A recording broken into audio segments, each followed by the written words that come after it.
Meet the Mets, meet the Mets. Step right up and greet the Mets. Bring your kiddies, bring your wife. Guaranteed to have the time of your life, because the Mets are really socking the ball, knocking those home runs over the wall. East side, west side, everybody's coming down to meet the METS Mets of New York town. Oh, the butcher and the baker and the people on the streets, where do they go? To meet the Mets.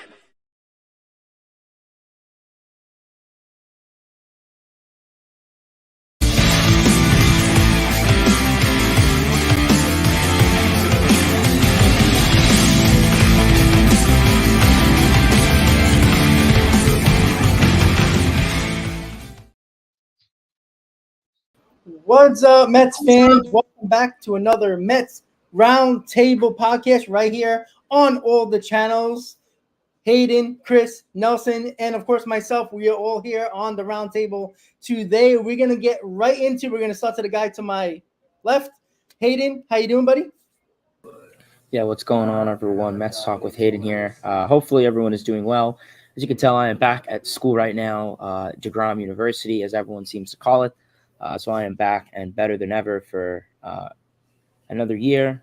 So that should be very fun. But yeah, Mets Talk with Hayden is the name. Analysis, live streams, all the usual stuff that you guys are, pretty much familiar with.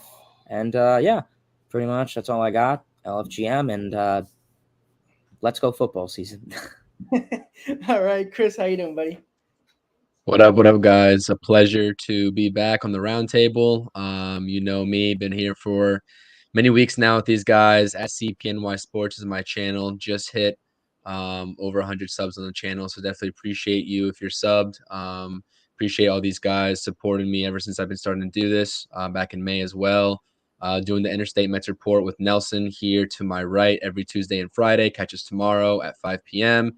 Appreciate all the support. Like I said, doing all different sorts of podcasts. Giant season is coming up. Knicks season's coming up. New York sports, all encompassing onto my channel. So I'm here to talk some Mets. Good start so far. We'll see how that holds up. But let's get it. Down to talk some Mets and can't wait to hear what the fellas have to say. All right, and Nelson, what's up, buddy? Hey, what's going on, everybody? Good to be here again. Didn't think I'd make it, but was able to squeeze it in. So good to be with you guys. Amish Country Mets fan here. If you haven't subbed, please sub to the channel. Like Chris said, we got the Interstate Mets Report going on tomorrow. It's also on Fridays. And yeah, I just mostly do Mets content if you haven't seen me before. Might start doing some Giants content with Chris here as well, just because we need to do something, and the Mets are obviously trash right now. So, yeah, so anyways, good to be here. Let's talk about this crappy team. All right, guys. So obviously the game is on right now. The Mets leading 3-1 in the bottom of the third. Couple of home runs, DJ Stewart and Rafael Ortega. Guaranteed to have those guys on the roster to start the season, but they're here and they're thriving. Well, at least DJ Stewart is. And listen, guys, it is what it is at this point. Again, could they make a miracle? Yeah, sure. Mathematically, things can happen. I mean, I know prior to yesterday's loss, they are actually, there was talk about, the Mets can make a run because the National League actually sucks.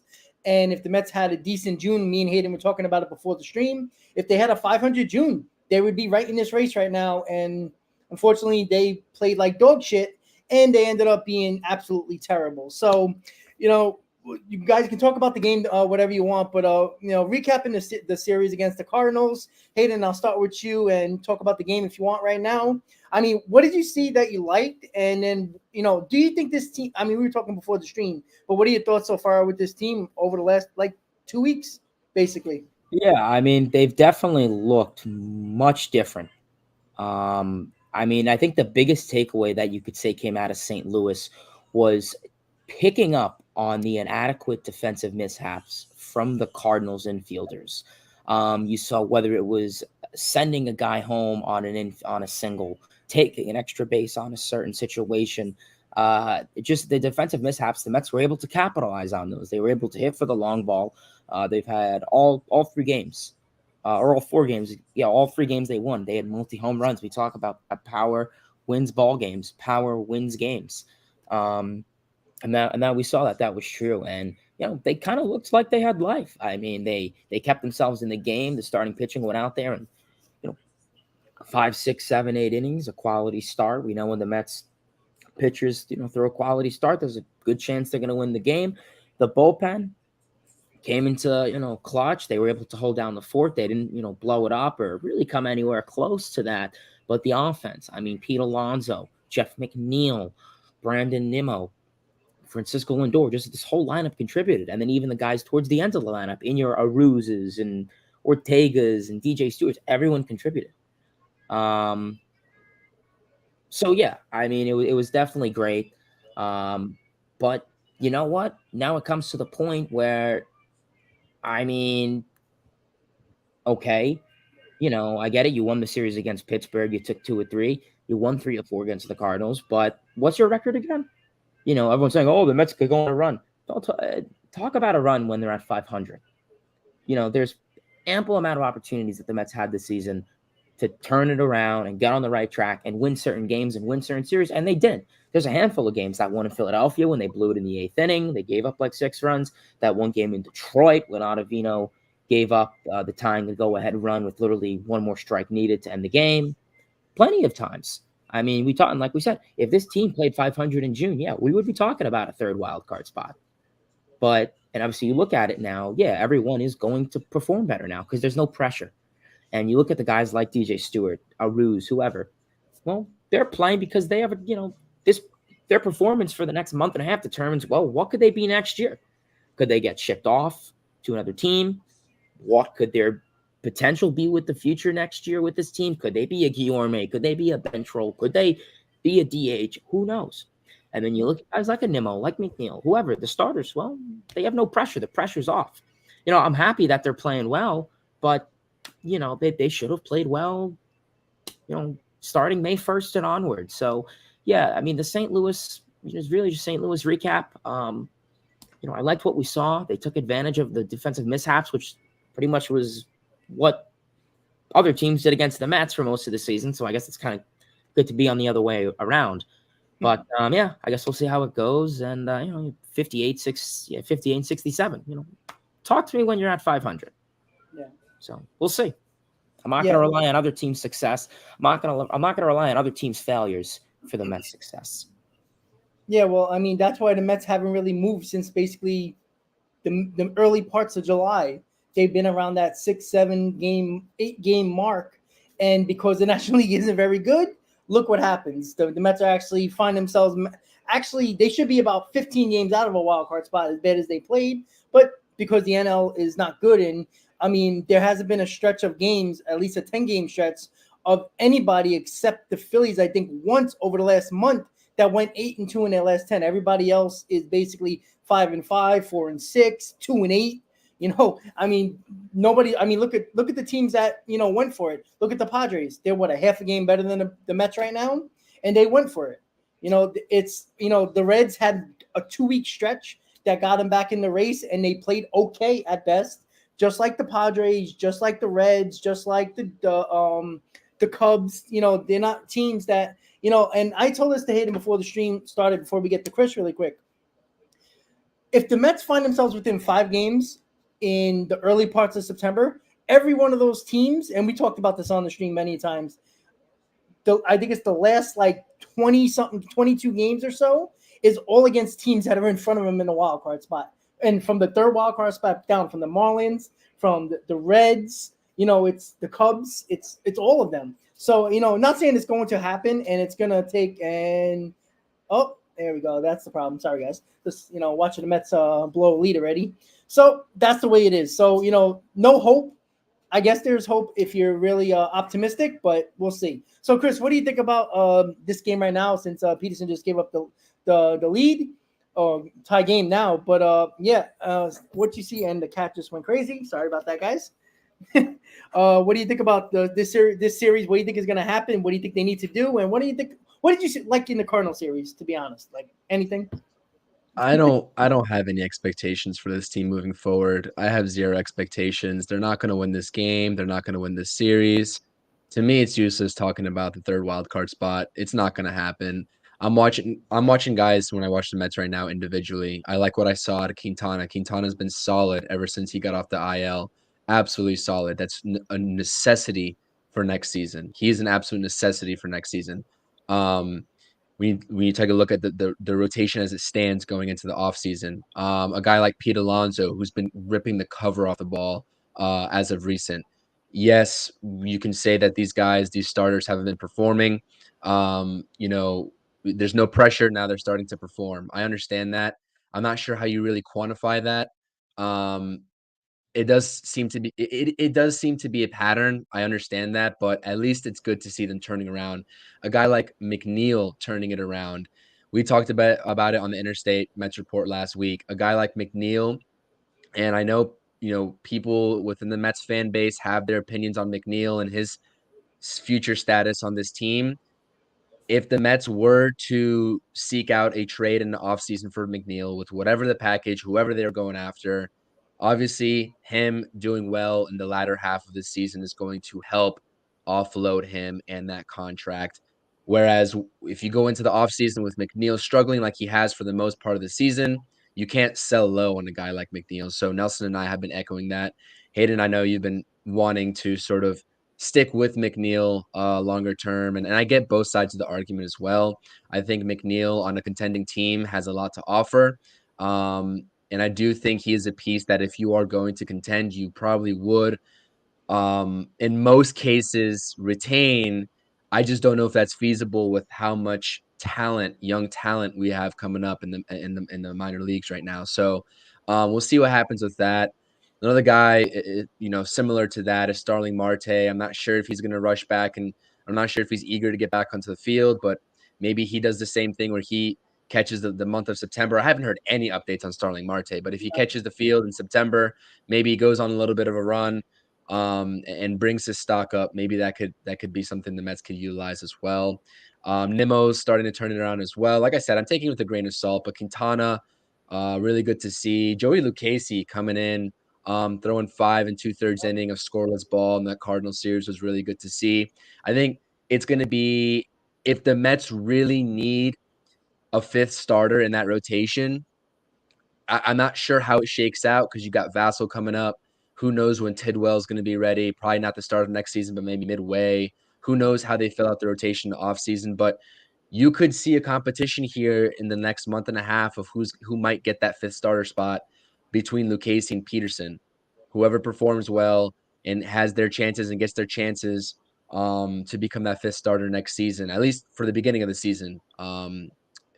With Vassell coming into the picture too, probably in spring training. So we'll see what happens. We'll see what happens with the call-ups moving forward as well. But I'm just liking what I'm seeing. I mean, I didn't expect Pete to be in a slump for too much longer. We're seeing classic Pete. Almost got to the, I think he's at 39 home runs now, if I'm not mistaken. But I don't put much stock into what they're doing in terms of wins and losses right now. It's DJ Stewart season, I guess. I mean, he's been going off recently as well. He's still hitting below 230, but he's got about 5 bombs or 6 maybe on the last 2 weeks or something like that. So it's good to see out of him. And like Hayden said, these guys are literally trying out for next season, whether they have a feasible shot of making it, maybe replacing a guy like Yormy's spot or not.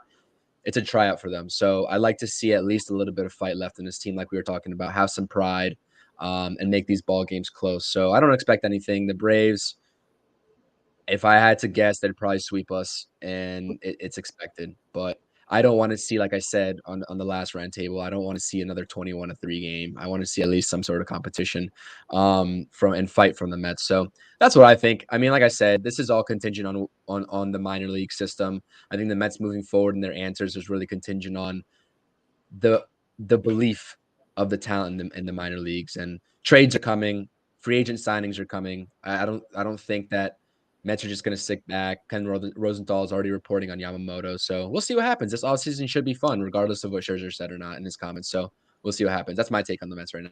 Absolutely. The lack of content that we'll have during the season, there'll be a ton of it in the off season. And like you said, the plethora of minor leaguers and the farm system that got built up in basically a year and a half. Now the Mets have options. They can see what talent makes it up here and what other talent you trade away and get pieces back to help this team. Nelson, so what do you think of this game so far? I know you're so ecstatic about Jeff McNeil talk, just like me, because I can care less about that damn guy. But yeah, let me know about this series. And what did you like to see? What did you see in the Cardinal series that you actually liked? Yeah, I mean, as far as McNeil, credit where credit's due, he's been hitting well. I don't like the guy, but I want to see him succeed. And if he is doing well, then I'm gonna give him props. I'm not the kind of guy to just pile on a guy just because I'm not a fan of him. But yeah, the team. I mean, nice to see the offense clicking a bit lately. But like I said, it's back to reality. We're playing real baseball teams again. The Pirates and Cardinals, they both stink. And apparently they stink a little more than we do. So, I mean, good for us. We got a few wins.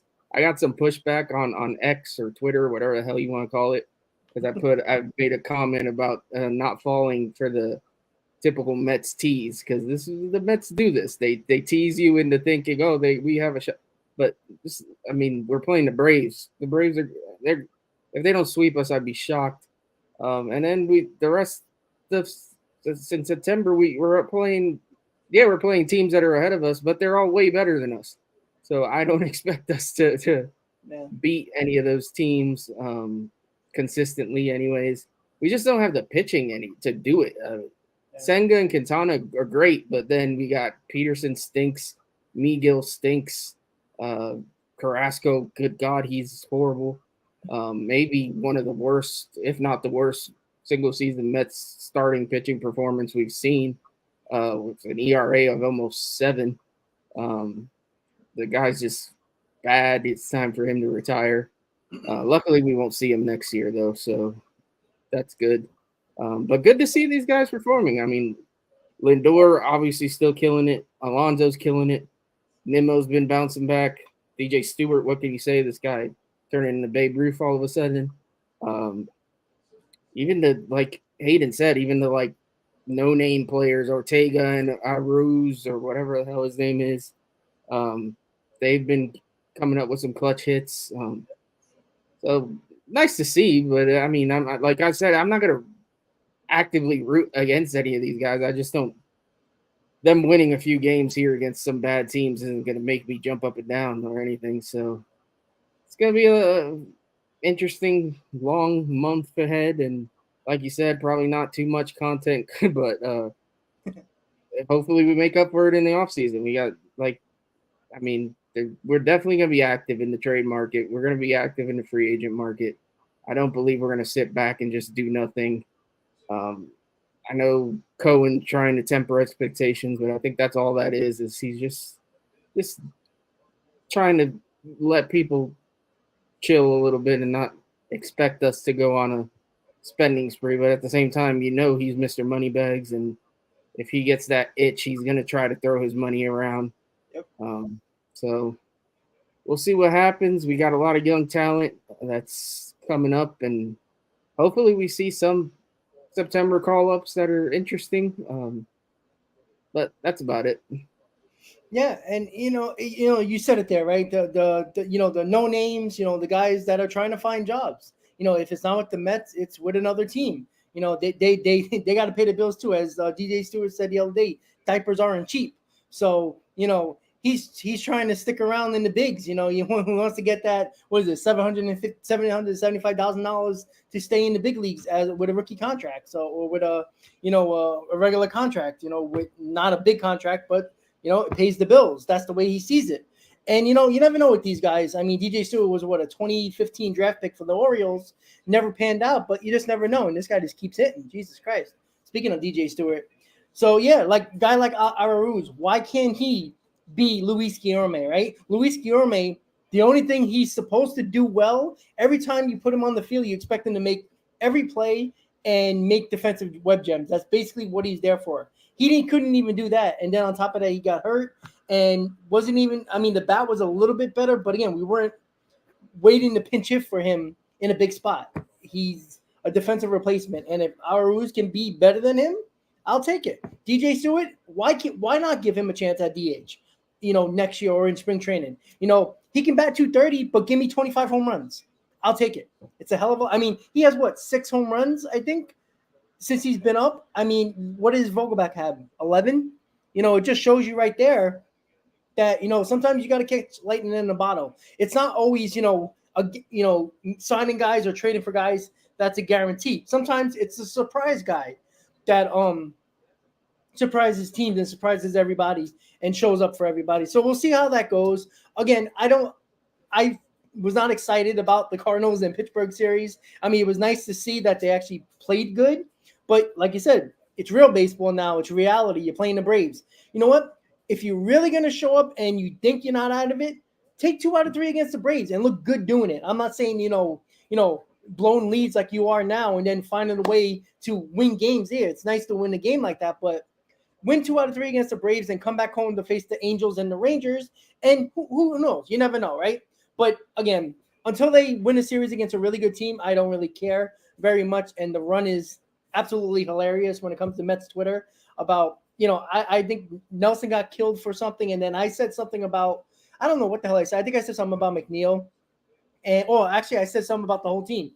I think I said something about it's amazing now with no pressure how they play, but when the pressure is on, they turn into a pumpkin, a totally different team. Again, I even told this to Hayden before the stream, if they take the first 2 games of this series against the Braves, that third game, before that game, Mets Twitter is going to go insane. Oh, here we go. We're making our run. Now the pressure's on. Everybody's talking about them now. Now let's see them win that third game and sweep the Braves, because that's when they choke. Every time there's some talk about them and the pressure is on, they always fall apart. So we'll see how that goes, but who the hell knows? And again, we're going to talk about the other topic, the Mets impossible run. If you looked at my thumbnail and the picture that was for the stream, it was talking about the Miracle Mets. You talk about 69, you talk about the run they did in 73. Obviously, 69, they won the World Series. 73, they got to the World Series, didn't win. But 2 of those seasons were very unlikely. And I'm not saying that they're going to go on a type of run, but they were basically a very, very far away from a playoff spot in 69 in particular. And they found ways to make it. And, it's a long time. I mean, long time ago. But I don't know. Impossible runs can happen. You see it all the time. I don't know if it's going to be the Mets, though. Can I see the Padres winning 10 out of 11? Yeah, because they actually got talent and they got a pitching staff to show for it. But yeah, Hayden, what do you think? Impossible runs happen all the time. You see it almost every year. The only team that I can actually see it is the Padres, because I clearly don't trust the Mets because of their rotation. Any other team you see, even in the American League, I know Seattle already made their impossible run and now are in a wild card spot and swept the Astros. But what teams or team that you think that can make that impossible run if it's not the Mets? Yeah, well, I don't think it is the Mets by any means. Kind of like I said before. I mean, don't talk to me until we're playing 500, yet alone win a series against the Braves. Win a series against the Cardinals and Pirates, that great. Those are 2 teams that are having a horrible season. Congrats, you could beat those teams. When the Mets are winning series against the Braves, the Cubs, the other teams that are out there competing, then you could talk. But I'm not going to sit here right now and congratulate the Mets for, beating teams that are, 10, 20 games under 500. I know sometimes they're very unorthodox. They'll get swept by the Nationals and then sweep the Dodgers. But that's just how it is being a Mets fan.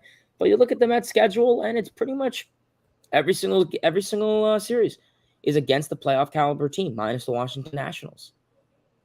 Teams that are in the hunt, whether it's the Angels, the Rangers, the Mariners, the D-backs, the Marlins, the Phillies. A lot of divisional games against the Marlins and Phillies. I think really the only thing the Mets can do is, if they want to be annoying, I guess they could try and push the Phillies and Marlins out of it, but that's also going to be hard considering how well they've been playing. But yeah, I cannot imagine the Mets going on a run. Not Nelson mentioned it.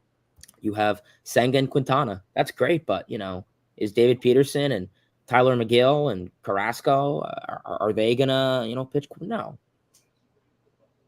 some miracle, lightning strikes. Well, they make it to the playoffs. Sure, you have Quintana and Senga, but then come to the division, that'll be a nightmare. But I cannot ever imagine that happening. So I really can't think the Mets are gonna go on the run. I mean, if you look at the MLB standings right now, let's see. I know. I don't really think the Yankees can. I think they've been a disaster this year. They're 60-64, 1-9 in their last 10. They're on like a 7-8 game losing streak. It's been a disaster in the Bronx. If there's any team that I think could honestly go on a nice run, I believe the Mariners are in that third wild card spot, but I could see them continuing to be hot. They've been playing very well since the All-Star break, and I told people the Mariners are a second half team. Julio Rodriguez has been like insane the past week and a half, so we'll see how he goes. Maybe the Mariners, maybe I see a team like the Reds. I know they've been a little quiet in the second half. Maybe they can get some momentum going. I know they've been having a lot of help from their rookies and pre-arbitration guys. But really, I guess those are kind of the two teams, I guess one in each division, that I could really see going on a run. And a team that's not in the playoffs now,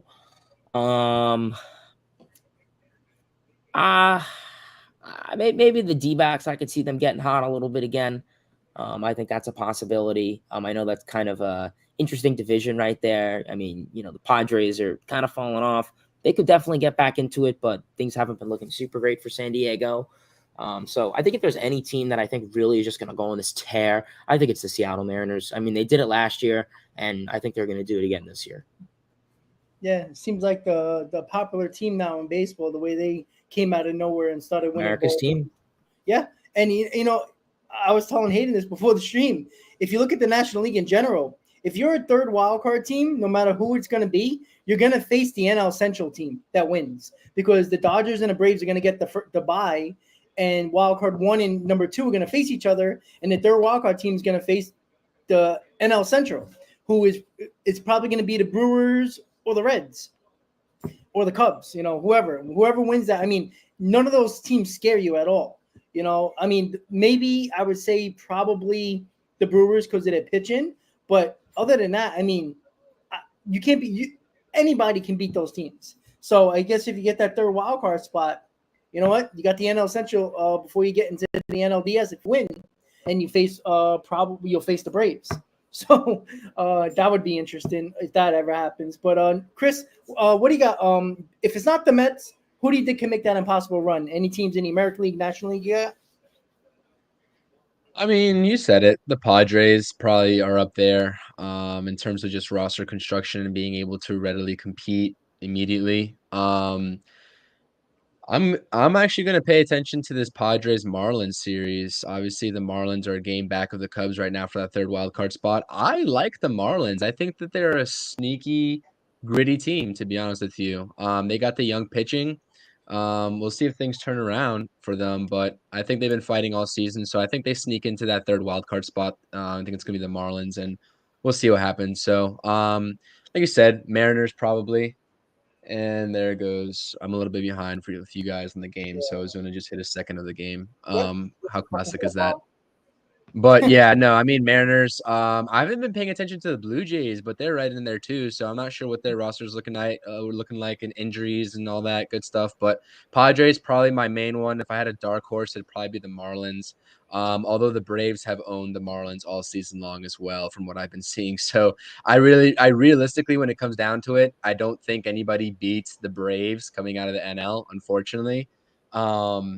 But yeah, it's not going to be the Mets. So I just I can't get into this conversation amongst Mets Twitter users about the Mets potentially making this run. I just don't know who really believes that. I don't know if that's something they're just tweeting out for clicks. Like, come on, let's be real here. So I say look out for the Marlins. They got a sneaky team roster construction. Obviously, the Padres should not be 6 games back with the way that they approach the offseason and then they approach the trade deadline. They should not be 6 games back. So maybe they'll chip away. Maybe that's a good answer. But And that's actually funny about the Mariners too. Weren't they sellers at the deadline?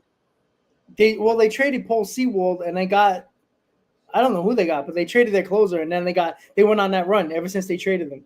They didn't end up trading Teoscar, did they? Or did Oh, I think they did trade him. did they? Back to the Blue Jays? I don't. I think he got traded. I remember seeing him. It was like the day before the deadline. I think he got traded, or the day of the deadline. I know it was Seawall, and they traded somebody else. Well, the star of that trade obviously was Trevor Gott. So yeah, I don't know, man. It's crazy. The Mets find a way to make all the wrong moves. I mean, you trade for a reliever. Not that I mean, obviously I don't know what they were thinking at that time, but you DFA the guy, and it was Gott, and who was it that came back to us? It was Seawald. No, it wasn't Seawald. Who was the second guy that came back? Gott and Sewald. No, It was Seawald too, right? Yeah, that's what I figured. But then they DFA'd Seawald, and then Trevor Gott blew like 3 games off the bat. No, it So- wasn't. It was I thought it was Can't Sewald. no. was but Stevens he's got not- traded to the Diamondbacks. No, it was the ex-Met. What's his face? Flexen. Flexing. Flexen, Chris yeah. It's flexing. Flexen You're was right. Gott. And he's been horrible But, now. but then the Mets send down Flexen or DFA him, whatever they do, and then Trevor Gott ends up blowing 3 games like immediately, and we're just sitting here like, what is going on? Like it's a mess. So, anyways, back to your question. Now that the Mets are losing again, Marlins. I'm gonna say the Marlins. That's a dark horse. I know it's not gonna be a popular answer. I know it's probably not even feasible. But if I had to pick a dark horse outside of the Mariners and like you said, the Padres, Rob, I'd say keep an eye on the Marlins. Okay, that's a nice choice. Nelson, what you got? Yeah, well, I'm looking at the standings. It's hard for me to say if we're talking impossible runs. It's hard for me to pick anybody like the Marlins or the Reds or anything like that because they're all within a game of a wild card spot.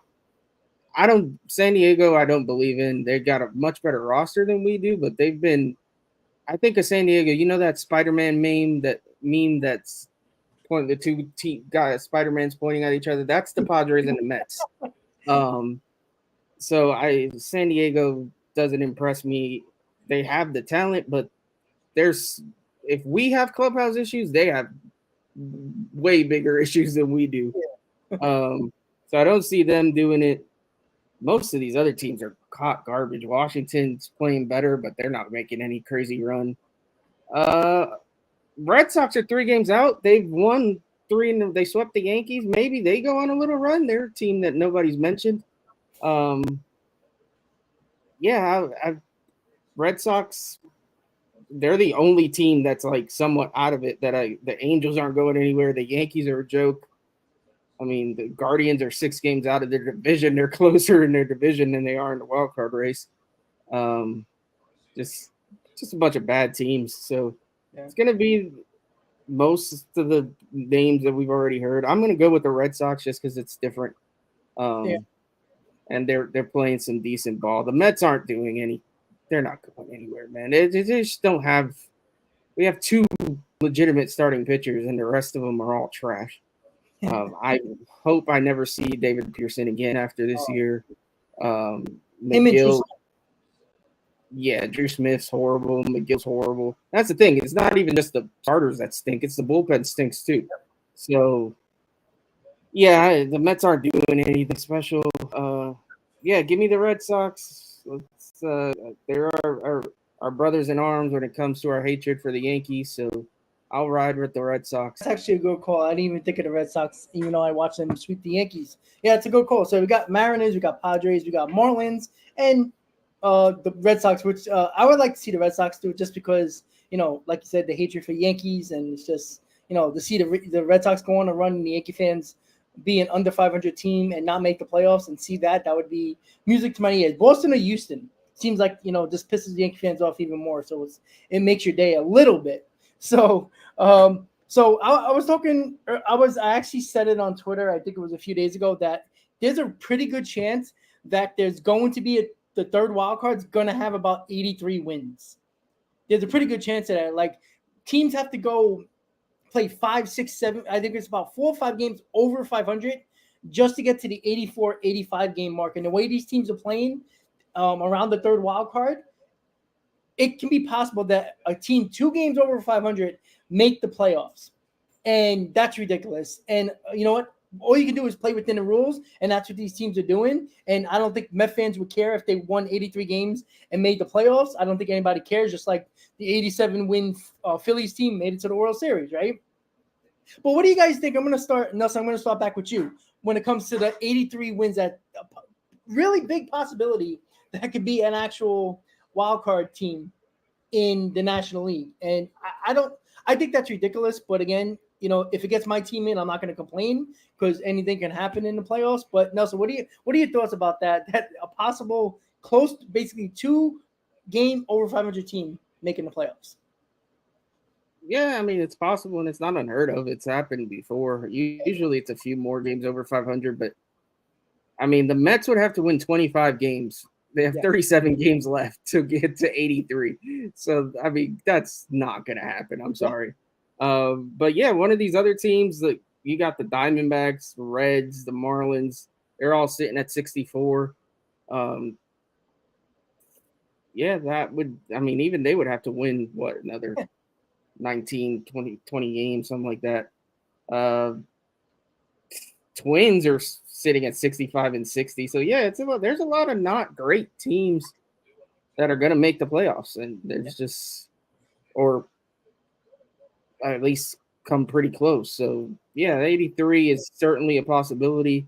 A lot of these teams are going to be beating up on each other as well. So unless one team just beats up on, like the Reds beat up on one of the Cubs or vice versa or something like that, you're gonna see a lot of teams just winning one, losing one, and back and forth action there. So it'll be interesting to see. I think as long as we get some new blood in the playoffs, some new teams making noise, I get bored of seeing the same teams win all the time. Although, like you said, if it's Houston and it annoys Yankee fans, then I'm all for it because they hate Houston for whatever the reason. I mean, it's the whole cheating thing, but whatever. I don't care about that crap. So yeah, 83 is certainly a possibility, and like you said, who knows? Maybe that 83 win team goes on a run and makes it to the World Series. You really never know. Don't forget the Braves. Yeah, they won a World Series recently, but for the most part, the Braves choke in the playoffs. So Correct. for as good as they are, I can see them choking in the playoffs again because it's what they do. They did it back in the 90s. Those great teams only won one World Series. Yeah. So it's not like they're not the Yankees. The Yankees, when they made the playoffs in the 90s, they won the World Series almost every time. The Braves, they choked, and they choked pretty consistently, and they even in recent years. So we'll see. I believe that the regular season hype for sure. They're a great regular season team. When it comes to the playoffs, we'll see. I don't really believe in that team in the playoffs at all. So I think maybe it's wishful thinking too, because I hate the Braves and I want to see them lose. But yeah, we'll see what happens.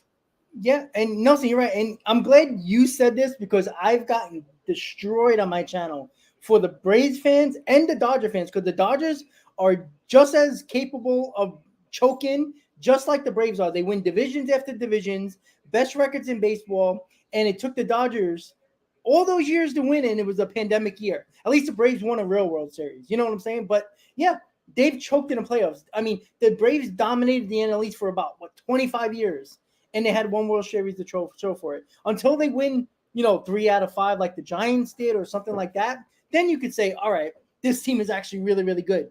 But they don't have nothing to show for it except for 95? And that's basically their championship. And the same thing with the Dodgers. I don't care that you have a 2020 World. Look, if the Mets would have won the 2020 World Series championship, I would be buying the shirts, have a banner, absolutely. But I would be realistic and saying, yeah, it's not a real World Series. That would be the Mets' luck. They would win the 2020 World Series in a pandemic year. They didn't. The Dodgers did. But you have to be realistic. The Braves are choke artists in the playoffs. They always have been. And the Dodgers as well. So I'm glad Nelson said that besides me. So, guys, if you're listening, Brave fans, Dodger fans, I'm not the only one saying that, okay? Thank you. Sorry, Nelson. You're going to get backlash, but I apologize. But I felt good that somebody else said it. It's nice. Chris, 83 wins, wild card. How do you feel about that? I'm like on the fence about it. You see all these professional sports organizations now trying to be more inclusive of more teams in the playoffs. The NBA did it with the play-in tournament kind of thing to fill out 7 and 8. The NFL added an additional wild card recently. The MLB did so as well. I think it's great for the game and for fans of those fringe teams, like Nelson said, to that don't make it quite often in the classic World Series or the classic playoff kind of picture. Maybe they get into that fringe playoff, make a run, like we just talked about those improbable runs. But at some point, the playoffs has to feel like the best of the best are getting in from the regular season. And I think this is probably the most exhaustive that I'll probably go in terms of like how far I'm willing to let all these fringe teams get in. So we'll see what happens. I think it's fine. The Phillies did it last year. They made a World Series appearance with that 6th wild card spot. It's not impossible to do. I think a team like I don't know how the wild card standing shakes out. I know we just talked about improbable runs. I wouldn't count out the Giants either. Not only their history, but they seem to have maybe not so much the pitching, but their lineup seems to be at least competent, and it seems to be like a deep lineup too. With the reinforcements, their whole roster has been holding it down this whole entire season. So despite the numerous of injuries that they got, so I'm not opposed to it. It's kind of sad, but I'm not opposed to it. You look at a wild card team like the Mets last year, 101 wins, and we got the wild card, and then an 80 something win team like the Phillies made the World Series. Like it's good for sports. I get that. I don't know.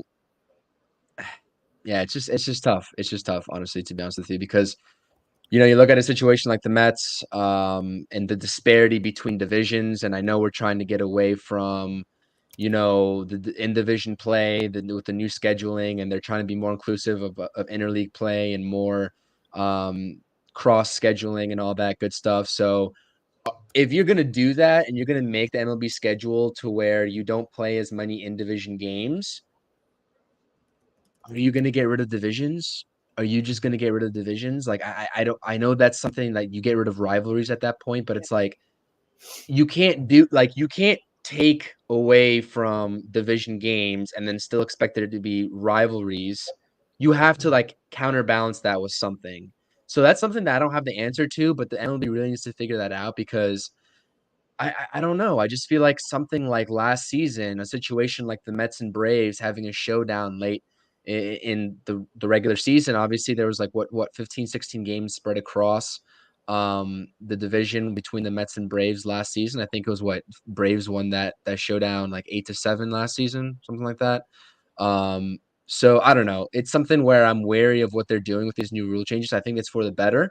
And I'm not talking about like the field rule changes with the larger bases or the pitch clock. Like that's all fine. I think they changed the game for the good. I was a little bit hesitant with that as well. But when you take away in division games and start to not prioritize that as much, are the rivalries still going to uphold? Because you're gonna go so long without seeing that team like you know the Braves and Mets series. It's gonna be a lot more dispersed. So I don't know.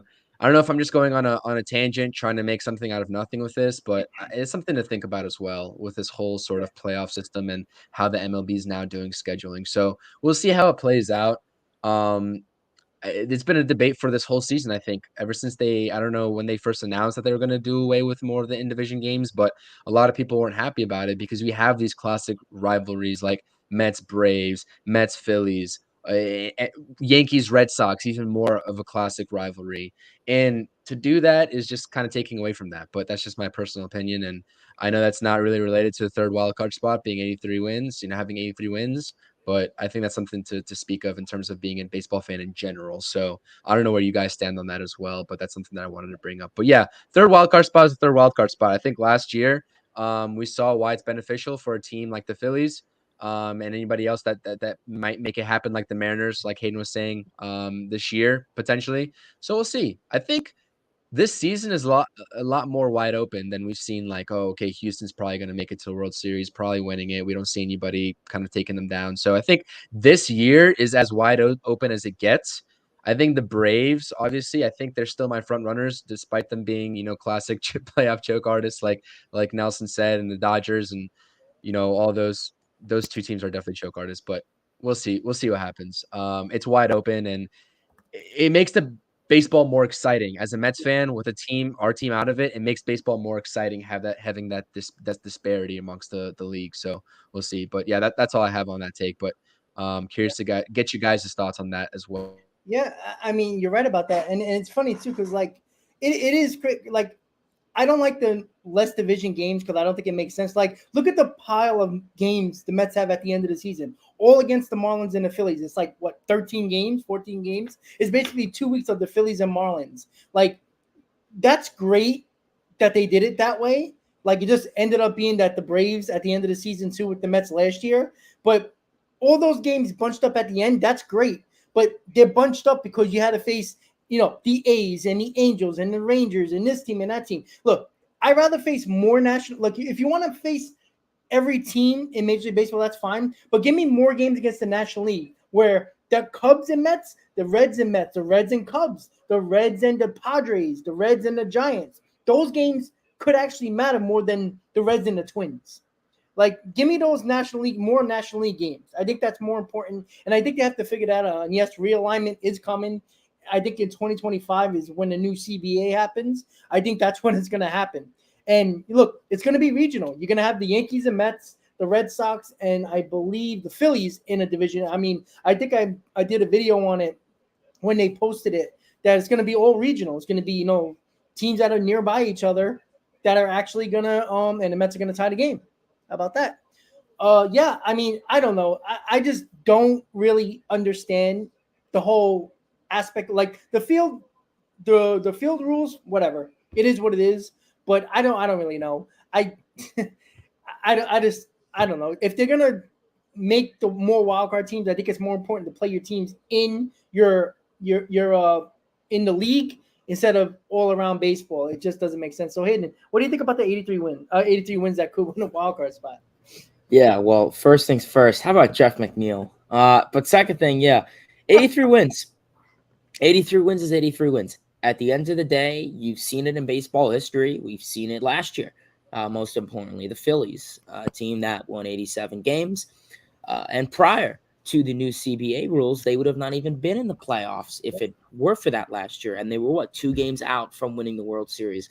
So at the end of the day, it doesn't really matter what your regular season looks like. As long as you get in the playoffs, that's a new journey. I mean, one of my favorite teams, I know it's ironic as a Mets fan, but if you look at the 1998 Braves, no, not because Morgan Wallen came out with the song 98 Braves, but this is a team that won 106 games. And I mean, had it all, had all the talent on the offense, on the defense, on the athleticism, on the pitchers. And I don't know about that, but and then they just got killed by the Padres in the NLCS. So, I mean, it just goes to show you, just get in the playoffs, and it's a new battle there. So I think most importantly, we'll have to see how it goes for whoever is going to be that team to win 83 or whoever is going to be that last wild card spot. It's going to be interesting. And I think that's why MLB added that extra wild card spot, because it could make teams more competitive at the trade deadline. It can make teams more encouraged to buy. So I think it'll be really interesting to see how it goes down the line. But like I said, 83 wins. It's 83 wins. The Mets should have been able to do it, but, incompetence and lack of effort, unfortunately, derailed that. So how about Pete Alonso there? Some nice clutch hitting. Don't worry, I'm sure they'll blow the lead. But yeah, we'll see how it goes. Yeah, and Nelson, I don't know if you want to. I saw you put it in the chat as well. If you want to talk about Christopher's comment. About them making the run, or yeah. I mean, like I said, for the Mets to get to 83 wins, we have to win 25 games out of the. I think we have 37 left to play. I just don't see that being feasible.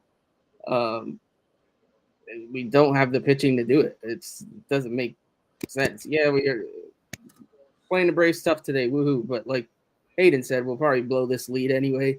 Our bullpen stinks. It's just and good to see McNeil get a few hits, boost that trade value. I like it. Other than that, yeah, I don't see the run happening. I'd gladly, like I saw Chris said in the comments, I'll gladly eat crow if it does happen. I'm willing to take my losses. I'm not one of those fans that will pretend I didn't say it, this and that or the other. That's not me. I'm always gonna stand behind what I said. So if they do it, they pull off a miracle, good for them. But I just don't see it. Yeah, I was gonna say future roundtable podcast. I'm coming over here to eat my words because I know exactly what I said when I said it, and I'm sure you all do too. So if it happens, catch me in October roundtable podcast, and I'll Christopher, I'll make sure to shout you out. But I just don't see it happening. Yeah, I agree. I honestly agree. Like, we will all eat our words gladly because we all want to be here on October 2nd talking about the wild card series coming up. That we all want that, right? We're not saying that it's not feasible because we don't want to see it. Of course, we want to see it. I mean, how nice would it be if the Mets actually win 24 games out of what they got to go 24 and 13 to get 83 wins, which who knows, it might even be less the way these teams are playing. But if they do it, we'll be here on the podcast. Everybody can laugh at us. Social media will not forget. I can guarantee you that. But we're not the only ones saying it. And I think that's fair to say that all around the league, yeah, you might get a little excited if they take 2 out of 3 against the Braves and see what happens coming home against the Angels and the Rangers. Who the hell knows? If it happens, you can kill us, but we'll all be here watching it and rooting on our team because, again, I root for the jersey. I don't root for a player. That's why when everybody talks about, oh, you can't trade this guy, can't trade that guy, oh, don't sign him, he's not a real Met or not a guy that should be a Met, or whatever it is. I root for the jersey. I can care less who you are, how long you played there. It doesn't matter to me. If you're not helping this team, you're hurting this team. And that's why, the whole Pete Alonso talk was a big thing, about not even a week and a half ago, 2 weeks ago, because of the fact that I think it's more important just to make sure you get the right guys that is wearing the orange and blue. Because other than that, I can care less. So we'll see if they go on a run. We'll all eat our words happily, in my opinion. So with that said, the Mets did take the lead 5-4, first and second, 1 out in the top of the 5th. As Hayden said, they'll probably, or everybody said that they'll probably blow it somehow with the bullpen, unless big boy Vogie over there hits a 3-run homer, and maybe we can start talking about sweeping the series against the Braves and we can get hyped again, right? All right, so the Ronny Mauricio talk has popped up once again because Nelson I think it was Nelson and Chris, both made a great point about August 19th or 20th. That is the rookie period where you can bring these guys up, and Vogelback hits a double. Hey, look at this, guys, we're hitting. Sorry. So Mauricio, is he going to get called up? Nelson, I'm going to start with you, and I'm going to go back to Chris as well because Nelson first. It's time. I mean, he's going to have that extra year of eligibility now. So what the hell? Yeah, I would have thought we would have seen it if it was going to happen. Maybe they're waiting until September and he gets a September call up. But I don't know, man. At this point, I'm almost. Chris has been yelling it for a while. I started saying it very early in the season that I thought he was always going to be trade bait. I thought it was going to be because we were in the playoff hunt and we were going to use him to add pieces, but we ended up stinking. So that didn't work out that way. So then I backed off of the we're trading Mauricio, but I expected to see him by now, and he's not here. Yeah. The only thing that makes sense to me is they don't want to see him come up, not look good, and lower his trade value. Yeah. That's just keeps in my head. Chris keeps saying it. I think at this point, maybe we're just waiting to the winter to see if we can package him for something. I'd gladly be wrong. I'd love to see what he can do. The bat looks solid enough. Granted, he hasn't. His numbers don't look great lately. Some of that could be he's just tired of being in AAA. I mean, you got to think some of these guys get a little like, I don't know, just bored and tired of the minor league crap when they just want to come up at this point, especially when they're highly regarded like he is. So Yeah. I don't know. We'll see what happens. I At this point, I think they're gonna wait till September if it does happen. Um, I don't know if it doesn't happen in September. I think they're definitely trading him because why not give him a shot? I mean, we're playing DJ Ortega and Arauz and DJ Stewart. Like, what are we doing? Like, we could easily give this guy a shot. So we'll see. Yeah, I think they're deathly afraid of the Brett Beatty experiment with Ronnie Mauricio. I think they don't want to, because I said this for years. Mauricio is our biggest trade chip, and I think he still is our biggest trade chip. And I do think there would be teams lining up to get a shortstop that has shown power and all types of skills in the minors. And yeah, I think he's bored at the moment. I think he proved to everybody that he can hit double A pitching, triple A pitching. I mean, he don't just hit triple A pitching, he kills triple A pitching, whatever that's supposed to mean. But yeah, Andre just said it in the chat. Mauricio could be in the deal for Corbin Burns, a part of a package. Why not? But again, like Nelson said, if he doesn't come up in September, he is in the minors to keep his value up for the offseason for a trade. I've said that for a while, and I can care less if he goes to Milwaukee, Wisconsin, and becomes a star. You know what? Sign him in 6 years if you're Steve Cohen, right? If he's that good. So it is what it is. Chris, I know you talked about it as well. About it was yesterday. It was the 20th. Is a day where rookie eligibility doesn't matter at that point. But yeah, what do you think about Mauricio coming up? Do you think that he's gonna come up, or he's just gonna be a trade piece? I don't think he's coming up. I've said it for a couple months now. I don't think he's coming up. I think he's gone this offseason. Like Nelson said, I'll just echo it. I think I would love to see him up to see what he brings. Um, you have a deep, deep farm system now at this point. Andre made a good point in the comments. He's positionless. Yep. Safety squeeze right there by DJ Stewart. Not to cut myself off, but And for power, good ball power receipt. and bunting. How about that? Yeah, exactly. So no, Mauricio is positionless. You're talking about a deep infield position class coming up for the New York Mets. And guess what? Ronny Mauricio is not the only one that presumably is going to get traded. There's other shortstops, middle infielders to offload. There's 9 spots on the diamond for these guys, and only so many of these guys are going to be seeing the major league field in the Mets uniform. So I think he's gone ultimately. I think that he's a good candidate to headline a trade, and it's not gonna be a 1-for-1 trade. Ronny Mauricio straight up for an ace type pitcher like Corbin Burns, or we always talk about Dylan Cease, and I think there was reports saying Mitch Keller could be out there as well. Not an ace type guy, a little more of like a 2-3. He's struggling a little bit this season. I think he's got over a 4 ERA for the Pirates right now, but keep an eye out on his name as well. So we'll see what happens, but I think Mauricio's gone. I don't even think at this point, and I'll eat my words, like I said, if it does happen, but I don't think that he's going to be called up in September. I just saw a video of him on Twitter chilling on the boat just recently. He's big chilling. I think that the front office is like, hey, sorry, man, you're out of here in 2023, the 2023 off season, and just get ready for your next destination. So I hate it for the kid because he's killing it all season AAA. He has cooled off a little bit towards the tail end here. I think he's only hitting 290, which is pretty damn good for the minors. His OPS plus is like 102, so it's about league average. He's got 17, 18 home runs. So he started off really hot, cooled down a little bit. I hate that for the kid because he has showed that he does deserve to be up, but his glove is a liability. We all know that. Can't have another liability in the field like Brett Beatty. And it's just something that the Mets are probably just putting their foot down. And they're like, hey, listen, we have a lot of positions in this rotation to fill. It's not feasible for us to fill all these rotation spots via free agency. Yes, we can go sign Yamamoto. Maybe we'll make a trade here, backfill the rotation with Mike Vasil, and that's how we're going to play 2024.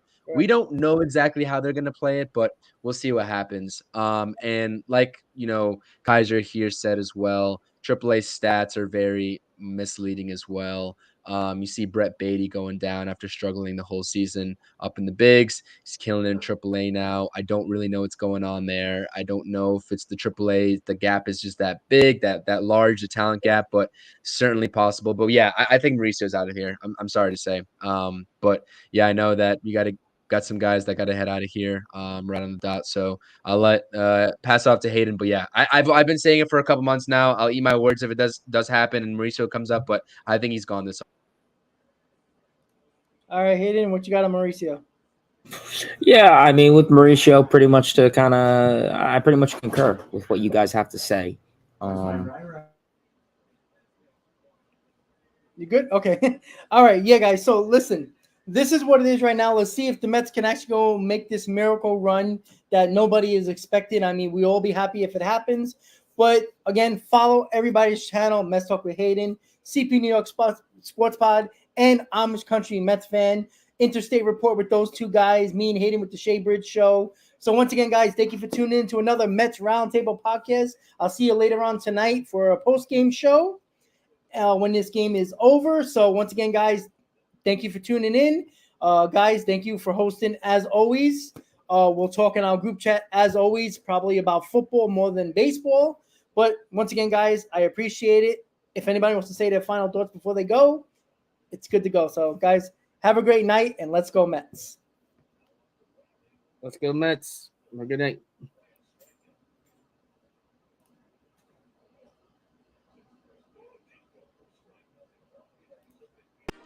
To meet the Mets!